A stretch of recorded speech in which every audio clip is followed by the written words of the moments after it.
શ્રદ્ધા ગણો કે વેમ જીરવવાનું થાય છે. શ્રદ્ધા ગણો કે વેમ જીરવવાનું થાય છે. અંગાર ઉપરથી રોજ ગુજરવાનું. વાહ વાહ તો પામી વિકાસ પળમાં હિમાલય બની શકું. વિકાસ પળમાં હિમાલય બની શકે. પામી વિકાસ પળમાં હિમાલય બની શકું. મારે બરફની જેમ પીગળવાનું. ક્યાં બાત હે ક્યાં બાત હે ક્યાં વાત છે.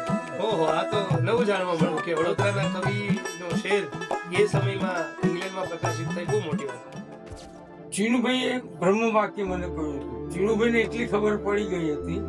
વડોદરામાં તે વખતે રશીદ મીર 86 માં લગભગ આવ્યા હતા ઓકે અને સૌથી પહેલી મિત્રતા મારી થઈ હતી. પણ રશીદ મીર થોડા અંતર્મુખી હતા ઓકે અને છંદ લોકોને શીખવા હતા. મારા સિવાય કોઈ ઓલ્ટરનેટ હા હતો તો નહીં. બરાબર છે.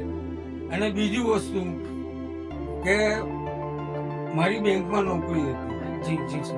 ઉપરવાળાની કૃપાથી બેંકના કર્મચારીને બધા ગાળો દે ત્યાં મને ભરપૂર પ્રેમ મળ્યો ઓકે અને એટલી સવલત મળી કે કોઈ કવિ આવે તો કેન્ટીનમાં જઈને છંદ શીખવાડતો. ક્યાં વાત છે સર. વાહ. એથી નવાઈની વાત હું કોઈ ગઝલ લખતો હું ને કોઈ આમ શેર યાદ આવે ને તો કોઈ કસ્ટમર આવીને ઉભો ને તો પેલો જે કસ્ટમર ઉભો હોય ને સાહેબનું શેર પૂરું થઈ જવાથી પછી પાછું. વાહ. એટલે આટલો પ્રેમ તમને સ્ટાફ તરફથી આટલો સહકાર ઓલવેઝ મળી રહ્યો છે. એટલે ચીનુભાઈએ એવું કહ્યું હતું કે તું તારી જાતને કોઈ દિવસ ઉસ્તાદ ના માનજે, હાજી કારણ કે તમને એક નવાઈ લાગશે. હાજી જો કે આ નોંધ મેં નથી લીધી બિલકુલ. પણ મારા મિત્ર શકીલ કાદરીએ જાહેર કર્યું કે વડોદરાના મોટા ભાગના ગઝલકાર નાશાદ પાસે છંદ શીખ્યા છે. હાજી તે વખતે ચીનુભાઈને કહેવું એમ કે તું બધાને માર્ગદર્શન આપે તો તું તારી જાતને ઉસ્તાદ ના સમજ. ઉસ્તાદ સમજશે કે તું પતી ગયો.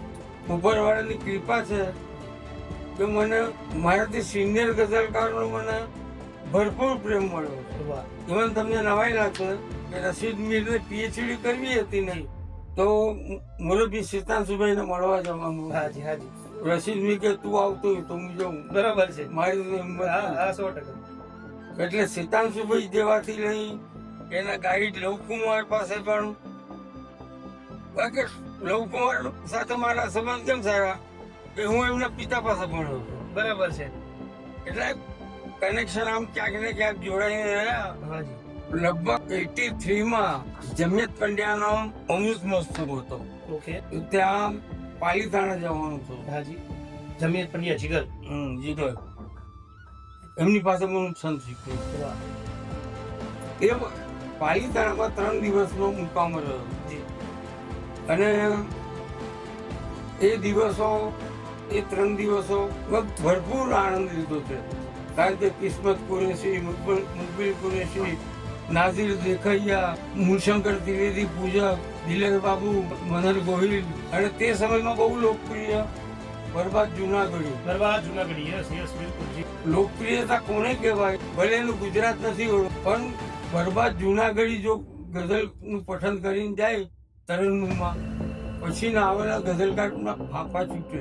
એવું ગમે તો સિનિયર ગઝલકારો. અને અમે લોકો પાછા શું કરીએ, રાત્રે ચા પીવા નીકળીએ. અમારો ઉતારો જૈન ધર્મશાળામાં હતો.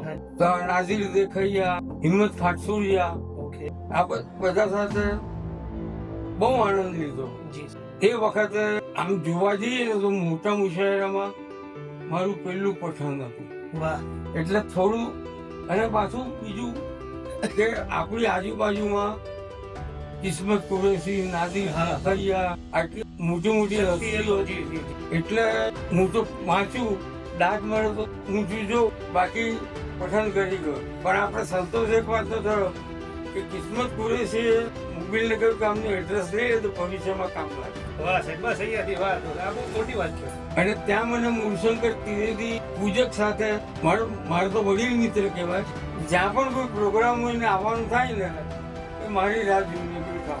હવે એમની હાઈટ ઓછી ઓકે એટલે મારે ખભે હાથ મૂકે ને અને ચાલે એમ. તો રમેશ પંડ્યાને તો મુશ્કેલી કરે, અડુકે ચાલે. હા વાહ. અડુક્યો પણ એ બધા મિત્રો હવે યાદ બની ગયા છે. પણ જ્યારે હું ગઝલો લખતો થયો આજે કોઈને મળ્યો નતો ત્યારે 2-3 ગઝલકારનો મારા પર બહુ પ્રભાવ હતો. મરીઝ, બેફામ ગની કાકા થોડા અઘરા પડતા હતા. એટલે આ બધા મિત્રો સાથે છે ને મને સંપર્ક થયો. પછી મરીઝ સાથે તો મને ઘણું થઈ ગયું. જી તો સાહેબ એક મને પ્રશ્ન હતો કે આપે એવું કીધું કે આપે લોકોના પ્રભાવમાં રહ્યા. તો એવું બન્યું કે એ લોકોના પ્રભાવમાં કોઈ ગઝલ લખાઈ ગઈ? ના. કારણ કે ઘણીવાર અત્યારના યુવાઓ એવું કરતા હોય છે કે ના, સતત કોઈ એકને વાંચીને કે એક વસ્તુ તમને કહું, હું કોઈની ઇમેજ જીલી પછી જ્યાં સુધી તમારું પોતિકાપણું ના આવે ને, આવો એક પ્રસંગ મને યાદ આવે છે કે મેં એક ગઝલ લખી હતી. હવે રદીફ કાકિયાના જમીન અમૃત ગાયેલી ગઝલ મારી દ્રષ્ટિએ બહુ સારી લખાય. જમીન પંડ્યા એ ગઝલ ફાડી નાખી. ઓહો કોઈ સાહેબ નથી સારી, સારી છે પણ તું નવોદિત છે હમણાં. અને આ ઘાયલના પ્રભાવમાં આવીને તે લખેલું. ઓહો વાહ. એટલે એ સાવચેતી રાખીને મરીઝ ગઝલનો એટલો પ્રભાવ છે કે મને મારા સર્જ એટલે યાદ નથી, મરીઝના યાદ.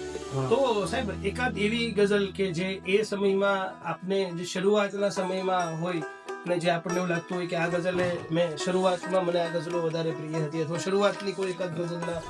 એ સમયમાં મુશાયરામાં મેં બહુ વાંચેલી ગઝલ જી નિશાન. બરછટ સપાટી પર જો રઝળવાનું થાય છે, સપાટી પર જો રજડવાનું જો રઝળવાનું થાય છે, દિવાસળી બનીને સળગવાનું. ક્યાં વાત હે, ક્યાં વાત હે. દિવાસળી ભરીને સળગવાનું થાય છે. જી વાહ. શ્રદ્ધા ગણો કે વેમ જીરવવાનું થાય છે, ઓહ, શ્રદ્ધા ગણો કે વેમ જીરવવાનું થાય છે. અંગાર પરથી રોજ ગુજરવાનું. અરે વાહ હા, એ વાહ વાત, એ વાત. વાશે સાંભળજો નિશાન. કે પામી વિકાસ જી પળમાં હિમાલય બની શકે. પામી વિકાસ પળમાં હિમાલય બની શકે. જી વાહ. જી. પામી વિકાસ પળમાં હિમાલય બની શકું, મારે બરફની જેમ પીગળવાનું. ક્યાં વાત હે, ક્યાં વાત હે, ક્યાં ક્યાં વાત વાત. એની દશા રુદનથી એ કપરી છે ના સમજ. જી એની દશા રુદનથી એ કપરી છે ના સમજ, નિજ અવદશાએ જેને મરકવાનું થાય. ઓહ હા હા સાહેબ. ક્યાં વાત હે, ક્યાં વાત હે, ક્યાં વાત હે. એનો મકતા છે નિશાન. કે નાશાદ ક્યાં સરળ છે જી મુલાકાતનો સમય. હા નાશાદ ક્યાં સરળ છે મુલાકાતનો સમય, ઘરની દિવાલો છેદી નીકળવાનો થાય. હાય હાય હાય હાય. ક્યાં વાત. વાહ વાહ ગરમી દિવાલ દિવાલ છેદી ને નીકળવાનું થાય છે. ક્યાં વાત છે સાહેબ. અદ્ભુત. આ એક શેર છે. નિશાન સાહેબ. આ કે આ શેર તેના પેપરમાં આવ્યો હતો. વાહ. ઓહો આ તો નવું જાણવા મળ્યું કે વડોદરાના કવિનો શેર એ સમયમાં ઇંગ્લેન્ડમાં પ્રકાશિત થઈ બહુ મોટી વાત કહેવાય. ગગનને જોઈ રહેનારા દુઃખોની ત્યાં દવા ક્યાં છે. ગગનને જોઈ રહેનારા દુઃખોની ત્યાં દવા ક્યાં છે, રહે છે આબમાં એ પણ ગરીબોનો ખુદા ક્યાં છે. વાહ વાહ વાહ વાહ એ વાત. ક્યાં રહે છે આ હુઆ એ પણ ગરીબોનો ખુદા ખ્યાલ છે. ક્યાં વાત. પછી એ સમયનું એક મુક્તક તમને, નિશાન છે. ભૂલ શું આજ હું કરી બેઠો, ભૂલ શું હું આજ કરી બેઠો. એક ઇતિહાસ ખોતરી બેઠો. ઓહ ભૂલ આજ હું શું કરી બેઠો, તો એક ઇતિહાસ એક ઇતિહાસ ખોતરી બેઠો. વાહ રોષ દુનિયાને છે એ કારણથી હા. હું જહાંગીર ચિતરી બેઠો. મોટી ક્યાં વાત હે, રોજ ક્યાં વાત. ક્યાં વાત હે. बहुत बढ़िया बहुत અને એક નફરત ભરી મુક્તક છે हाँ નિશાન બજાવશે. જે તે સમયમાં બહુ પ્રચલિત છે. નિશાન નિશાન. क्या बात है ચાહનાના નામે છેતરતી હતી, ચાહનાના નામે છેતરતી હતી. क्या बात है શોધમાં તકની સદા ફરતી હતી, ક્યાં વાત હે. લોહી ચૂસીને સગાઈ લોહીની દૂરથી ટાટા મને કરતી હતી. હાય, હાય. वाह वाह